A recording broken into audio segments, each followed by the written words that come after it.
Hello ladies and gentlemen, MarauderEX here, back with more Let's Play Shining Force 3, Scenario 3. And we are still fighting off some masked monks. We've just defeated General Edmund. Again, this time Edmund's really dead for sure. For shizzle. Poor Edmund. I mean, he kinda deserved it. We knew what was going to happen. We knew.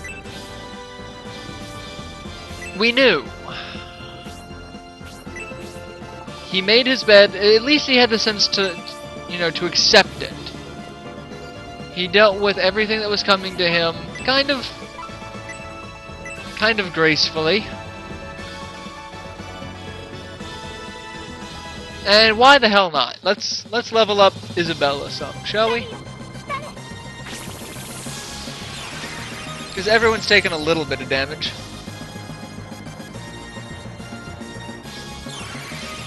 Or not. But hey, friendship bonus with Isabella, always a good thing. Yeah, let's leave you there. You're not going to attack. You can finish him off. You've been getting a lot of kills, but you're gonna suffer a little bit in the next fight. Alright, can Proton kill him? Do it. Do it. Nice. Yeah, that's gonna kill him. And like a shot from above, Proton gets a really good level up. Kills him and levels up. So he defeated the masked monk, who is the real boss of the fight. Not really, it's just whoever you defeat last.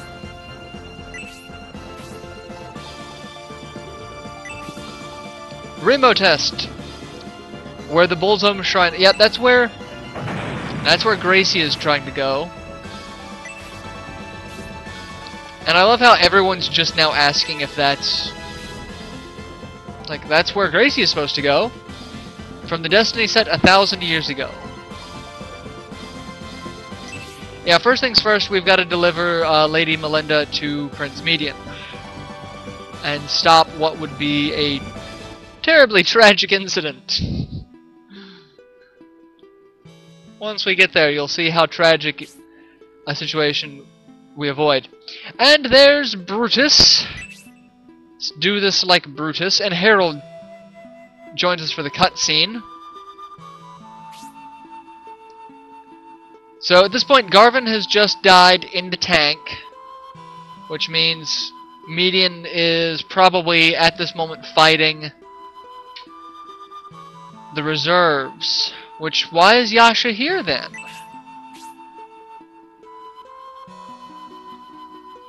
Curious, isn't it? Why are you here? Both of your commanders, Prince Erewhon and Governor Garvin, have been defeated. The Emperor and the Median army are marching toward Aspia. Okay.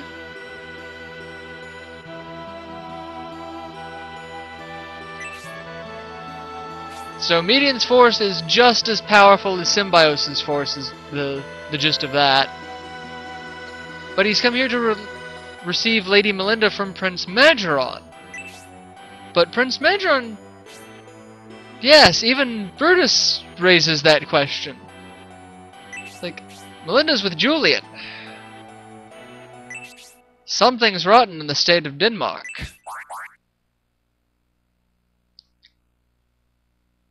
And that's peculiar. Someone questioned Yasha, and Yasha backed up. That doesn't seem like Yasha. Lord Kudan. Who's... Apparently, Brutus is also Lord Kudan.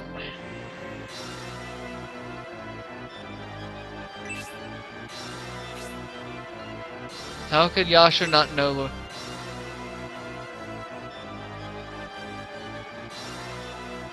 There must be two Yashas. Well, that's something we've kind of thought of before, because remember, Yasha's been in multiple places at the same time. Like right now. multiple yashas. That was the consensus we came to. He can't be in the same place at the same time without teleportation. But this proves it because he doesn't know everything that the other yashas know.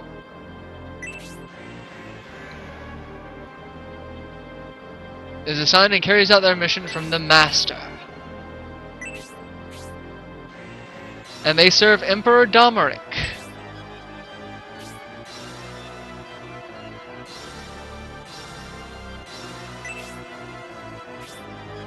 So Emperor Domeric knew about his plan even before he knew about the plan of the abduction even before it happened.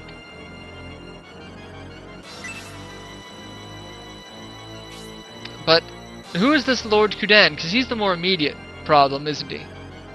Kudan is said to appear when the world is near its end. He is a demon that brings announcement of the world's destruction. So Lord Brutus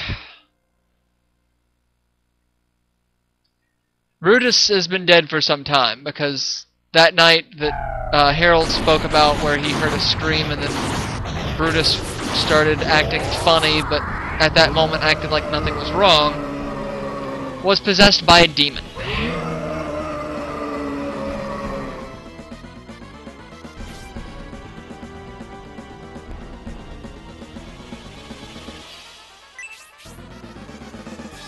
And I love how Yasha gets a little upset by this, like, something's not right.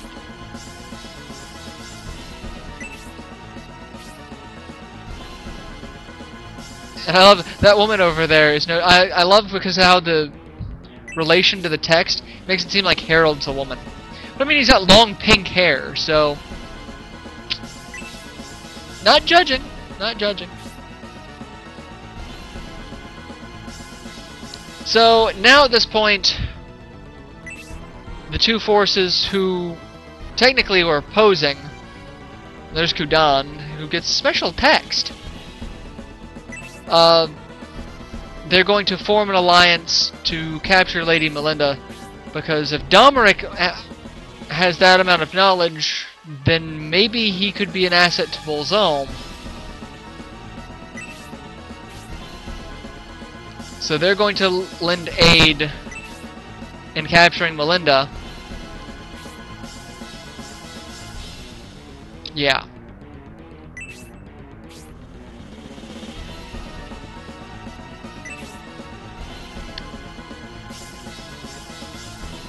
The Yasha force and the Kudan, yeah, they're attacking us. Really?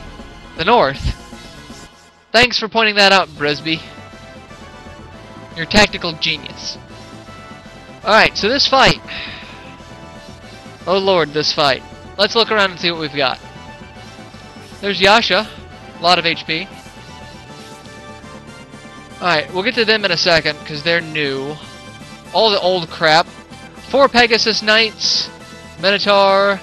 The Masked Mage. More Minotaurs. Another Masked Mage. The new bad guys. Black Ninjas. HP of 60. Movement of 7. Attack of 64. Defense of 42. Agility of 22. Luck of 5. They carry just steel swords. They are swordsmen. Pretty decent swordsmen at that. Green Ninjas. HP of 60. Movement of 7. Attack of 62. Defense of 42.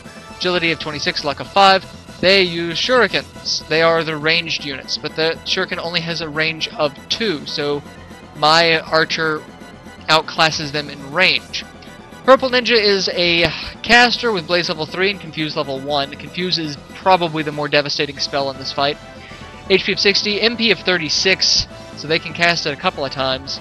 Movement of 7, Attack of 59, Defense of 42, Agility of 30, Luck of 5. There's a couple of those. 2 purple ninjas, 3 black ninjas, 2 green ninjas. Alright, the 2 bosses. Kudan, boss. HP of 280, movement of 5, attack of 70, defense of 50, agility of 22, luck of 9, Thor's hammer equipped. He is a threat. He is a dangerous threat. Almost as much as Yasha. HP of 240, MP of 85, movement of 7, attack of 73, defense of 47, agility of 32, luck of 9, carrying a Bone Eater with Spark level 3. He is the bigger threat simply because of his AoE. Spark level 3 at this point will do significant damage to our force. Significant. So, that is the force. We also have over here a treasure chest with an earth wand. So we want to try to go for that. This fight also is a dick, because what will happen is the floor will collapse from underneath you once you hit past a certain trigger point. It's not a certain trigger point where if you step on the section that will collapse, it will collapse. Sections include this area here, in the middle. I believe it's going to be right over here. That's going to force you to go over here. But then you also have this section will collapse the stairs once you step foot one step past the stairs, and then same for these stairs. So our only course of action is to actually go through this narrow ass choke point to deal with the bad guys there. So what we're going to do is we're going to move forward as much as we can. We're probably going to trigger the floor collapse, which will force most of our group to actually go down. Deal with the ninjas. The ninjas, in my opinion, are a little bit bigger of a threat than the Pegasus Knights. Pegasus Knights are a little threatening to our sword wielders, but not by much. Proton is probably the only one susceptible to their attacks, because Julian has considerably higher defense. So yeah, we're going to move forward, see if we can trigger this collapse, and then work our way around.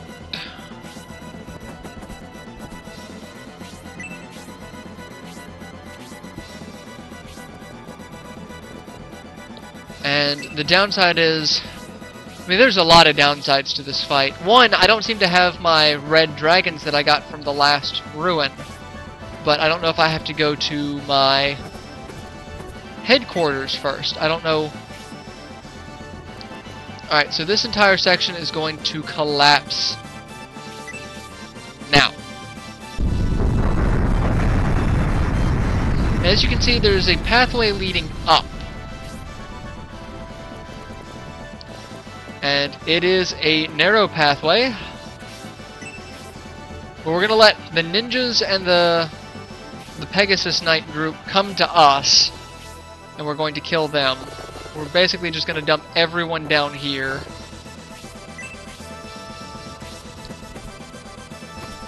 And thankfully I still have flyers.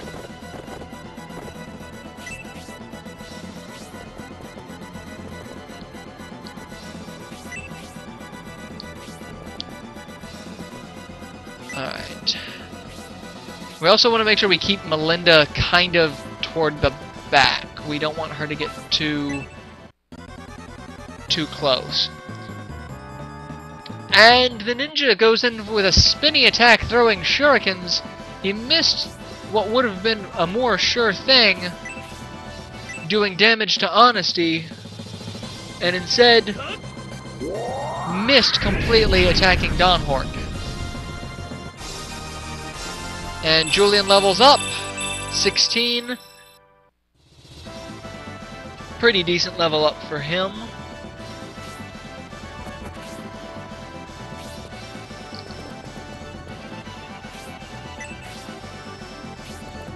Send the bulk of my force over here to deal with everything that's going to be ganging up on us here in a moment. Yeah, my biggest displeasure with this fight is that narrow choke point. That is going to be the death of us. There's not going to be an easy way, unless I can use a ranged unit to try to lure Kuden down toward me. There's not going to be an easy way to get up there, which I'm hoping I can actually do that. Then I'm going to send one of my flyers around the battlefield, taking the long way around to go after the treasure chest, because the treasure chest, well, Oh, 1,000 missed! The bonus I could probably rush the treasure chest after taking out Kudan, but I'm cautious at this point. I want to focus as much of my attack on the two bosses when I get up to that platform as possible. And I'm ridiculously tired, I don't know why. Just so sleepy. Alright, we're gonna move you over there. That green dragon is really next to useless. Burns with searing lava and raining fire. I didn't actually read the description of that.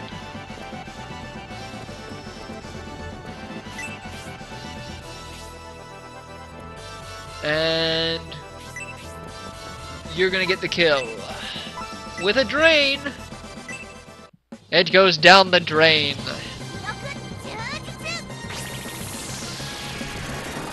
Dead ninja.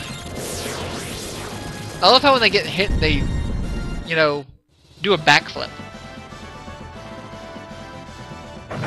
Now we found the Shadow Bowl, which is ninja-only equipment, which does me a fat lot of good because I don't have a ninja.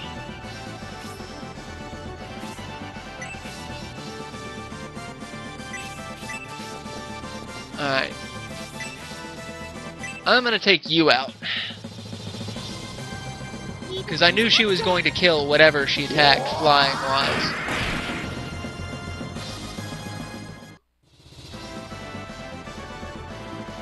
And that gives me someone up there. Hey, look at this! You're weak to Unicorn Horn.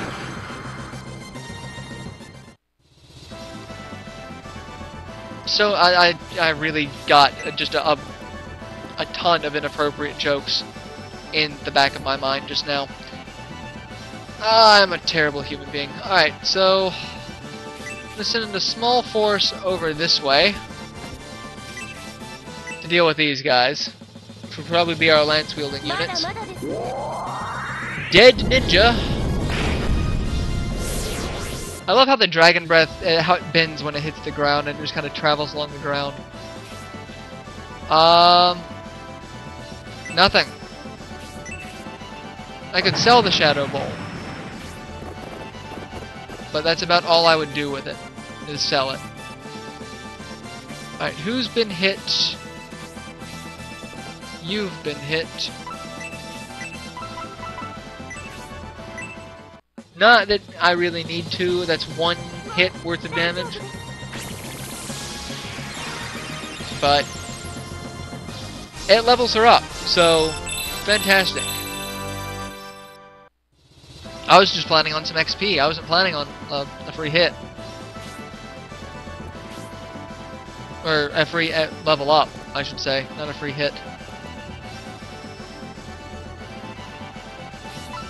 And that'll kill him.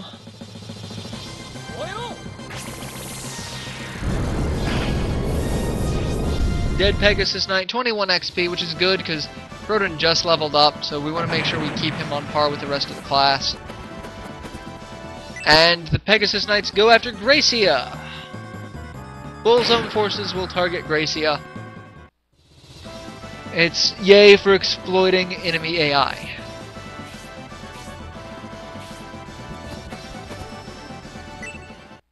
And you're going for the character that you have a weak attack against, or strong attack against, and doing a decent chunk of damage to Proton. Like I said, Proton's probably the only one who's going to be threatened by the Pegasus Knights. The rest of the force can handle themselves.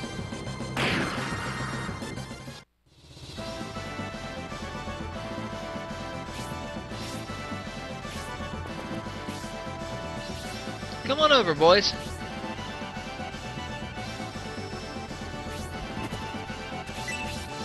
And attack with 1,000. That'll be useful.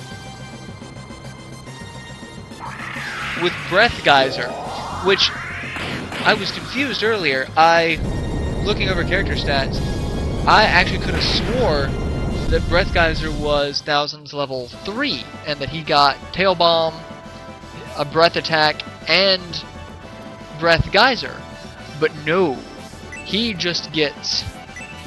He only has right now Tail Bomb and Breath Geyser, so that's only his level 2 ability, which means he will still learn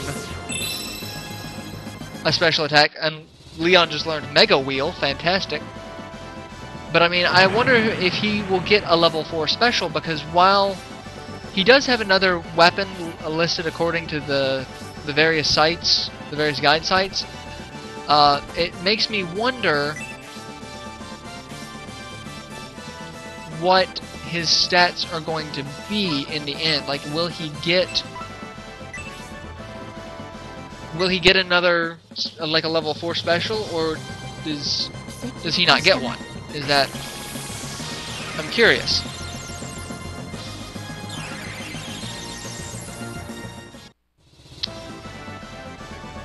All depends on how it goes, I guess. Alright, I'll send my caster over here. That force can handle that, and then they can meet up with me. And of course you go for the Blaze level 3, which will do actually a little bit of damage to Julian.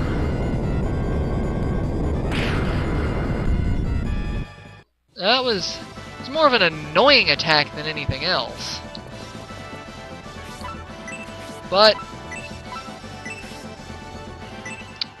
we can fix that damage in a heartbeat. And we do. We do fix that damage in a heartbeat.